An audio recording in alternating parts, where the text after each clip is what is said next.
Welcome back. If you're still here and I'm still here, it means that it's the second week of the course. What are we going to see in this second week? This lecture, it will be mostly on instruments and programming and a little bit of electronics. Then tomorrow you will see molecular sensor versus nanoparticle sensors. How this one works, what's the best, what are the detection methods that you can use for using nanoparticles as sensors. This particular video is to explain how some instrument works, and naturally the most used instruments are the UV-Vis and the fluorimeter. Let's start with the UV-Vis spectrophotometers. This is widely used in practically every single lab in the world, and it's super powerful. So at the end you can have the absorbance of your solution, and hypothetically you can check which molecules are inside. How does it work? It works using a light source, white light source, let's say. This light source goes through a filter, so you can select only one color, and then it goes through a monochromator. The monochromator selects practically a single wavelength, and this one is split into different parts. One goes through your sample, and the other one goes to a reference. At the end, I'm subtracting one from the other, and that one will be your signal. That one will be your absorbance. Important thing here is both the filter and the monochromator, because you need to move them. So I'm moving the monochromator for each single wavelength that I want to detect. This is why sometimes they are slow. There are moving parts inside the UV-Vis. This is another schematic on how it works. And you need to remember that everything here is in line. So I have my light source, my monochromator, my sample, my detector. So everything is one light because I'm checking the absorbance. So I'm checking which wavelengths are absorbed by my sample. And naturally for the visible part we are restricted to the wavelength that we want to see, so the visible wavelengths. So from 400 to 800 or 1000. For the UV part we can check from 200, 240 to 400. That one is the UV part.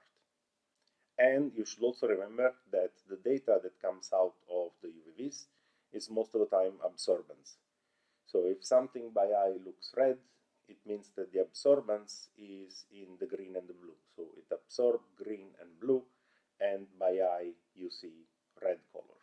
That's important to understand the difference between absorbance and transmittance. The fluorescence spectrophotometer is somehow similar, but it measures the fluorescence. So I have my light source, I have a filter that selects only few wavelengths or one wavelength. I have my sample is irradiated, and then my detector is at 90 degrees, because at this point I want to measure the fluorescence and not the absorbance. So the light emitted from the sample here. So remember that this one now it's at 90 degrees. And naturally this works because of excitation of your sample, and you should already know the Jablonski diagram. So I am exciting my molecule, then this one relaxes, and I have some emitted light. We are measuring the emitted light from your sample. This is, for example, the classical fluorescence. I excite the fluorescence in the blue region, and then the fluorescence will emit green light. And let's go to the lab to check how it works.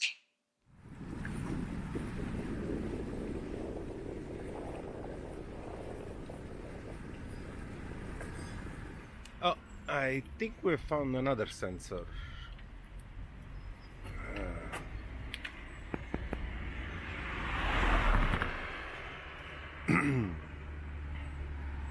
So as you can see, this is actually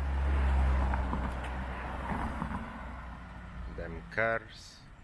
If you see, this one is another sensor. So those two lines are attached with the box there, and this is clearly a pressure sensor. So it can count how many bikes and how many cars pass through. Now the question for you is, why two lines instead of one? So if it's only pressure based, you should be able to detect if it's a bike or a car just by the pressure. So why two lines?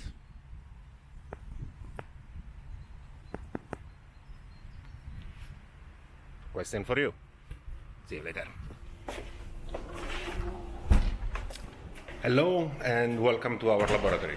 So let's see how the UV-Vis and fluorimeter works. This on my background is our laboratory. This is our second one, and one I'm showing you now is our UV-Vis. This is our beautiful UV-Vis. Probably it's from the 80s, but it's still kicking. And let's see how it looks inside. As I told you, there are two places for cuvettes. One is the reference and the other one is your sample.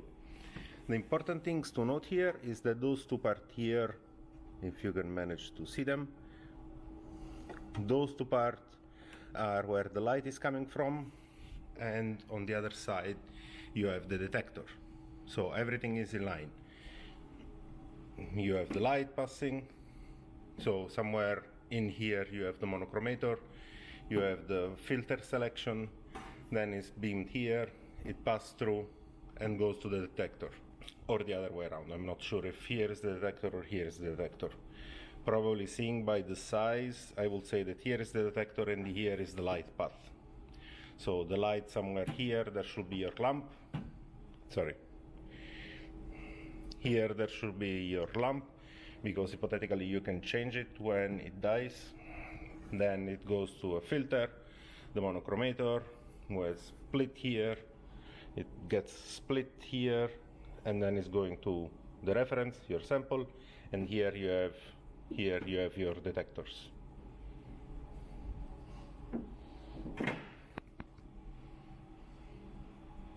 Simple enough? Simple enough.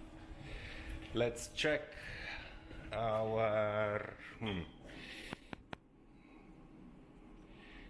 This is actually our new UV-Vis. You can see that it's a little bit newer than the one there, so this one is from last year. But if you see how it works, it's practically the same. So I have my two cuvettes here, reference and my sample. I have my two holes here for probably the detector, and here I have my other 1 and 2 for the light passing through. It's similar, so it means that here I have my lamp. Again, all the light path is here, passing through in this direction, and the detector is on this side here. So everything is in line. Just remember that everything is in line. And last but not least, our fluorimeter, so our fluorescence spectrophotometer. This is our spectrofluorimeter. You can open, and now you can see that here is a little bit different, because my light and my detector are at 90 degrees. So those are your cuvettes. This one can move, so you can record 1, 2, 3, 4 cuvettes at the same time. This one moves, and the detector is at 90 degrees. So here, in this region here, I have my light source, is passing through here. It's exciting your sample here. And then this one emits fluorescence, and the fluorescence is detected through this one, through the detector here. So 90 degrees, light, excitation, fluorescence detected here. So remember that this one is at 90 degrees, because we want to measure the fluorescence.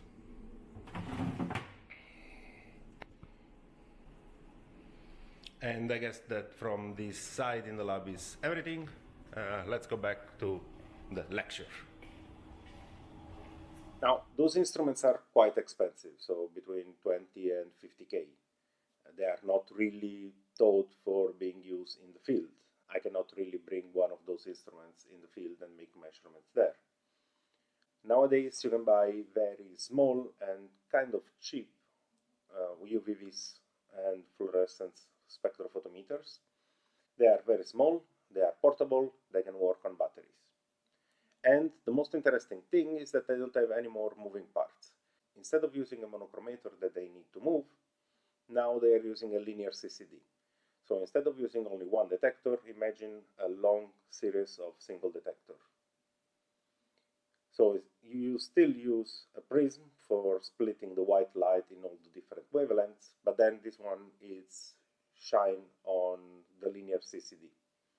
This means that I don't have moving parts, which is interesting because they are really hard to break, and they are also fast because I don't need to move, there are no moving parts, so it's way faster than the normal spectrophotometer. But this is, let's say, a top-down approach. So I want to use something, and the only things that I want to use are something that I can buy. Someone is producing them, and I cannot modify them. Sometimes it's not that nice if I cannot modify my own instrument for my own research. And there is a second way that I would call it bottom-up approach.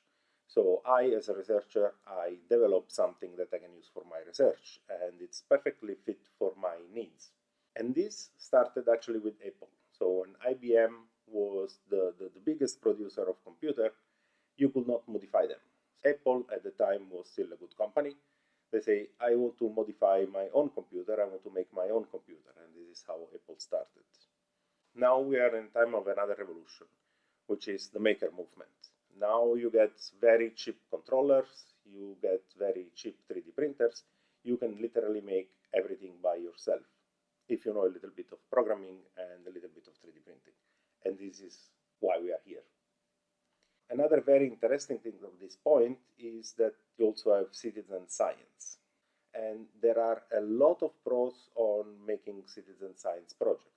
One, you are making outreach, you are explaining people how science works. The second one is you can make experiment far, far away. If I want to do experiment on soil around the world, I explain people how to do it, and they will send me the data back. So I have multiple data points for something that I could not do myself. And this is also extremely interesting if you want to have a huge database, if you want to have big data. It's easier to widespread your sensor to people around the world rather than moving yourself and collecting the data yourself. Another possible point is crowdfunding.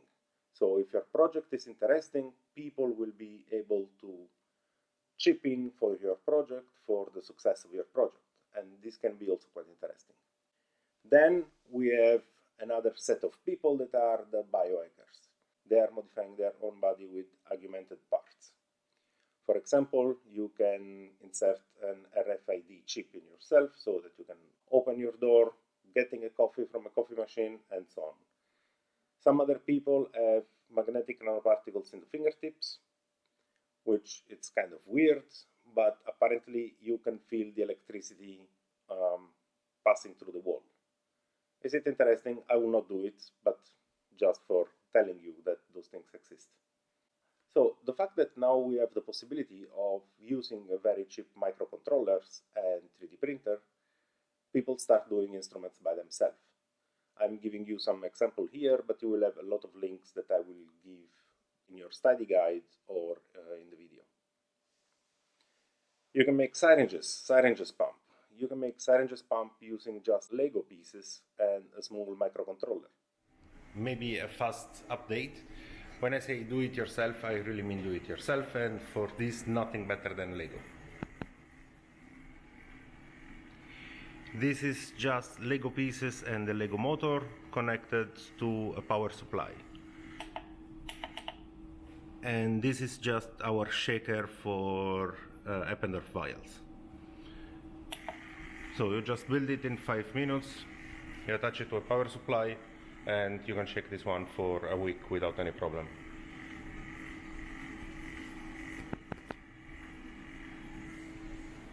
So my suggestion would be always have some Lego in the lab, power supply, and more or less you can build it wherever you want. Just for giving you an example, that's actually our Lego box. And as I've shown you, this one was one of the Lego Pumpy. So the syringe goes in here, and this will control those two actuators for moving the syringe. Just as a super fast update. You can 3D print a pipette.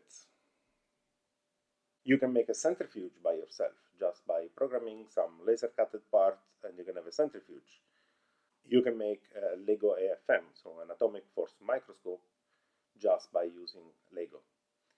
Naturally, the resolution is not the same, but the method how it works, it's the same. So you can study or you can show how the FM works just by using Lego. You can make STM, so scanning tunneling microscope, using just simple parts, and you can do it in your garage. Now here the resolution is almost the same of a standard instrument. And this is pretty impressive if you think that you can do it in a garage. If the STM is not enough for you, then you can do a CT scan, so an X-ray instrument, just by spare parts. Again, the resolution is not the same, but think that this instrument was done in a garage.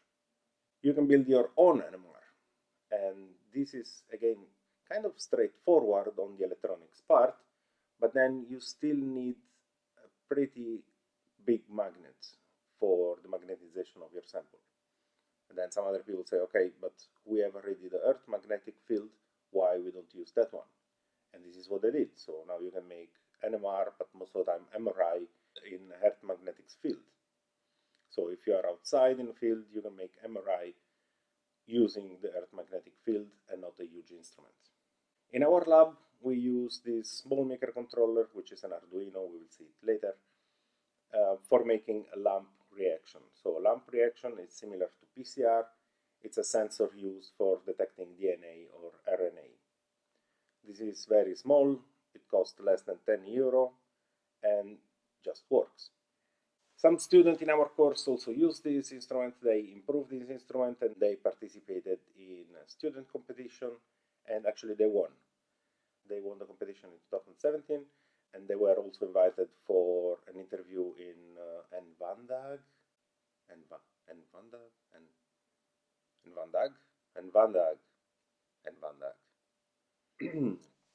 Now we started this video on spectrophotometer, and so far I show you a lot of different things that are not spectrophotometer. So can we make a do-it-yourself spectrophotometers? Yes, and naturally the most or the easiest things is just to use a cell phone.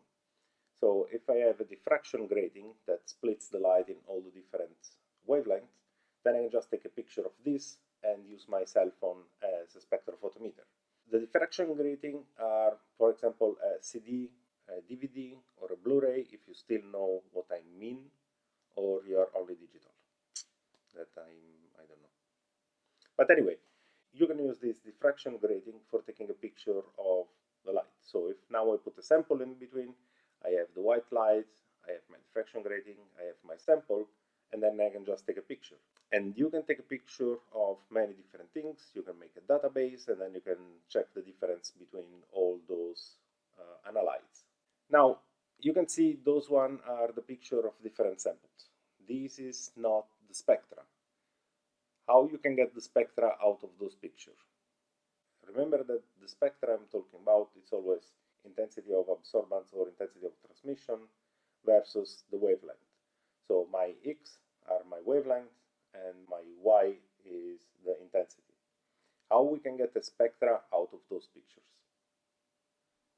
You will answer me next Friday.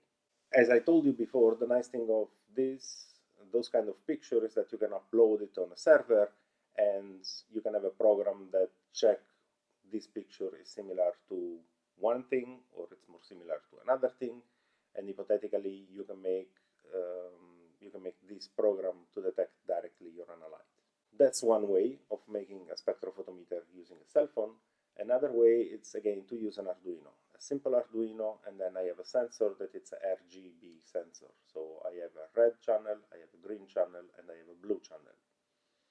This means that I don't have all the wavelength, but I have only these three main bands in the red, in the green, and in the blue. You will say this is not as good as a cell phone, but I would argue this is actually better than a cell phone. I don't have all the wavelengths, I have only three main bands, but in my idea it is better.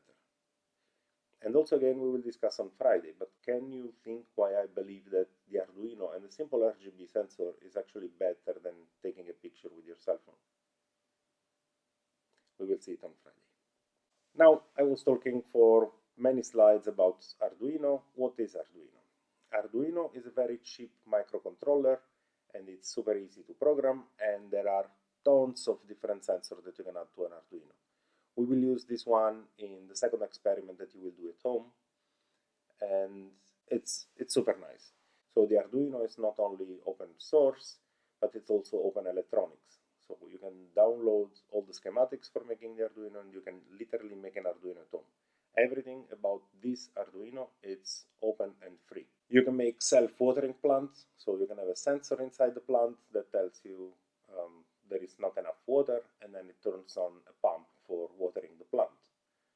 Even nicer, you can have also attached to a Twitter account, so you can also have Wi-Fi or cellular network, and when the plant is running out of water, it will just tweet that there is no water and you need to water the plant. You can make an aquarium, so you can have a lot of different sensors directly in the water of the aquarium, and it can check different ions, it can check the temperature, it can check the light source, and then it can act. So you need different salt, it can start pumping solution with different salts. There is too much light, it can dim the LED, and in general it can control a lot of different parameters. You can have aquaponics using an Arduino and using practically the same things that you use for the aquarium, but now for plants. Or you can have really nice scarf with really nice LED that they will change color depending on the amount of light, depending on the situation, on the tapping, a lot of different things. And in next video we will check how it works. See you then.